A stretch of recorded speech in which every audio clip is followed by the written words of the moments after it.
Welcome to our channel উইপোকাজ আর নিয়ে এসেছি নতুন ধরনের আরও একটা ব্লগ। Good morning everyone. আর আজকে একটা নতুন ব্লগ নিয়ে চলে এসেছি আবার। আজকে সকাল সকাল প্রচুর সকাল থেকেই প্রচুর কাজ আছে, সারাদিনে অনেক কিছু করার আছে। আর কেন করার আছে সেগুলো না পুরো ব্লগে আপনারা আগে জানতেই পারবেন। আর এখন আপাতত আমি যাব টিফিন বানাতে। ঘুম থেকে উঠলাম একদম এনার্জি আসছে না, টিফিন বানাবো, বেরোবে, তো তারপরে শুরু হবে যুদ্ধ, সারাটা দিন তো চলবে। তো ভিডিওটা আপনাদের পুরোটা দেখবেন স্কিপ না করে। তো চলুন আজকের ভিডিওটা শুরু করি। দিনটা ছিল 13ই আগস্ট। আপনাদের তো সকালবেলা বললামই যে কত তাড়াহুড়ো ছিল আর আমি এনার্জি পাচ্ছিলাম না, কিন্তু এনার্জি না পেলেও আমাদের তো কাজ করতেই হবে সকালের। তো তাড়াতাড়ি এসে চাউমিন বানিয়ে দিয়েছিলাম সেদিনকে।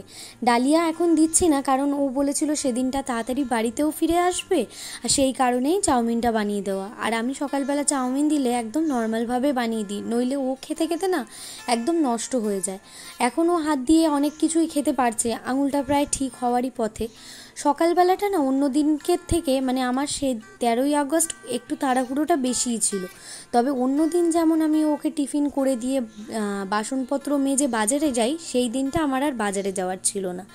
আর ও তো গাড়ি নিয়ে বেরোনোর আগে একটুখানি চেক করে নিতে হয় সব কিছু, সেটাই করছিল যথারীতি। তারপরে ও বেরিয়ে গেল, আর মাথায় চলছিল সেদিনকে একটু টেনশান, কারণ কাজ ছিল প্রচুর। ও বেরিয়ে যাওয়ার পরে আমি চলে এলাম আমার একই কাজে, বিছানা গোছাতে। বিছানা গুছিয়ে তারপরে যাব রান্নাঘরে। এবারে বলি এত ব্যস্ততা কেন? দিনটা ছিল আমার দাদুর 35তম মৃত্যুবার্ষিকী। আমার মায়ের বাবা।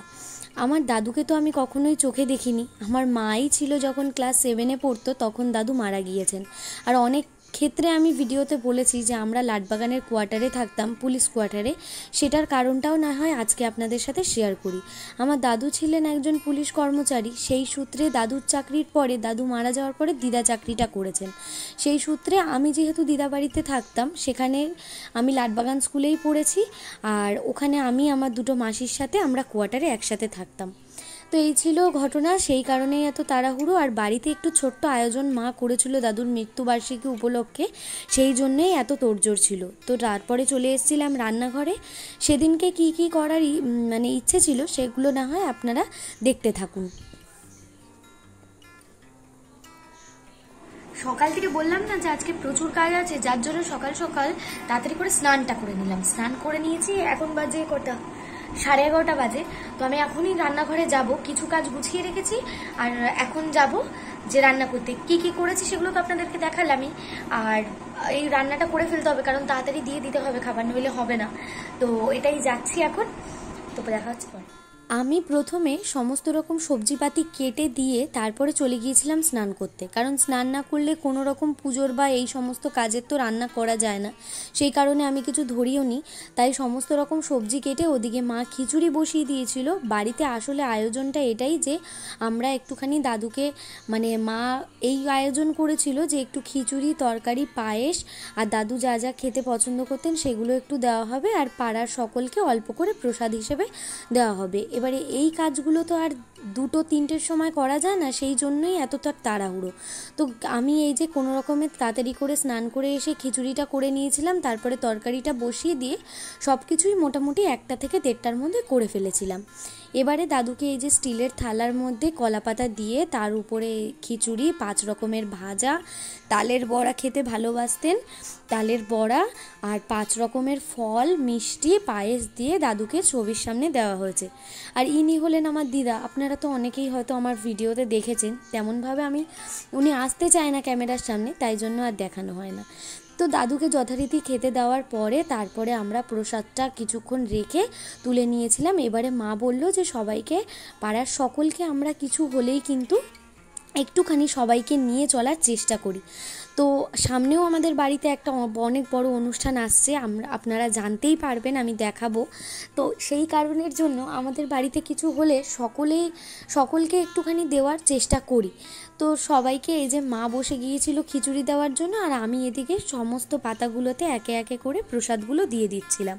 খুব ভালো লাগে জানেন তো, যে কোনো একটা কারণে সবাইকে নিয়ে চলতে খুবই ভালো লাগে।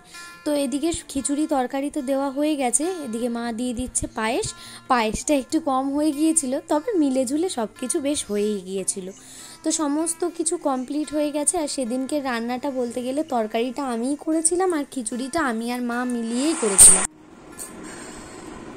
হাঁপিয়ে গেছি আজকে ভীষণ, মানে এত বেশি পরিমাণে রান্না, আর খিচুড়ি করতে গেলে দেখবেন হাত যেন আর নেই, হাত খুলে হাতে চলে এসছে, বারবার ওই নাড়ানো খুব সমস্যা। তো সবকিছু করে তাড়াতাড়ি করে দিয়ে আপনারা তো দেখতেই পেলেন সবকিছু। আর আমিও মানে খিচুড়ি তেমন একদমই বেশি খেতে পারি না, মানে খুব অল্প পরিমাণে ওকে খাই, আর এত ক্লান্ত লাগছিল যার জন্য একদমই বেশি খেতে পারিনি। কোনো রকমে দুপুরে অল্প একটু খেয়ে এই চলে এসেছি রুমে, একটু রেস্ট নেবো এবারে। আর পারছি না, প্রচুর সকাল থেকে মানে প্রেশার পড়ে গেছে। আর ও ফোন করেছিল, ও খেয়ে নিয়েছে, হয়তো ফিরছে। তো দেখা যাক বিকেলে কি করি, চলতে থাকুক। এখন একটু ঘুমাই, রেস্ট নিই, অনেক তাড়াতাড়ি উঠেছি আজকে। দুপুরবেলার সবাইকে দিয়ে আসার পরে তারপরে তো জানতেই পারলেন, আপনারা শুনতে পারলেন, খুব মানে টায়ার্ড লাগছিলো, তাই একটু খেয়ে দিয়ে ঘুমিয়ে পড়েছিলাম। আর বিকেলবেলা যেমন বলেছিল তেমন ও তাড়াতাড়ি চলে এসেছে, ওকে চা আর বিস্কিট দিয়ে দিয়েছি। আমার হাজব্যান্ডের আবার একটা রোগ আছে, ও খিচুড়ি তরকারি একদমই খেতে পারে না, আর রাত্রেবেলায় তো আরোই না। ও অল্প একটু প্রসাদ হিসেবে খেয়েছে, বাড়িতে হয়েছিল যেহেতু। এদিকে আসার সময় অল্প করে চিকেন নিয়ে আনতে বলেছিলাম, চিকেন নিয়ে এসেছে। আর সেদিনটা এত টায়ার্ড ছিলাম যে সেদিনকে তাড়াতাড়ি করে মাংসটাকে মেখে একদম কুকারে বসিয়ে দিয়েছিলাম। তো রাতের মেনু ছিল আমাদের এই যে চিকেন কষা আর ভাত। মানে দিনটা বেশ ভালো একটা স্মৃতির মধ্যে থেকে গেল। সামনের বছর থেকে আরও চেষ্টা করব যাতে একটু বড় করে করতে পারি। তো এই ছিল আমাদের ভ্লগ। পুরো ভিডিওটা ভালো লাগলে অবশ্যই একটা লাইক করে দেবেন, যারা নতুন দেখছেন চ্যানেলটাকে সাবস্ক্রাইব করে দেবেন, আর কমেন্ট করতে একদম ভুলবেন না। আর কালকে যেহেতু রাখি, তো সবাইকে রাখি বন্ধনের শুভেচ্ছা। কালকের ব্লগটা অবশ্যই আসবে, তবে 2 দিন লেটে। আর আজকের ব্লগটা কেমন লাগলো কমেন্টে জানিয়ে দেবেন, লাইক করতে একদম ভুলবেন না। টাটা।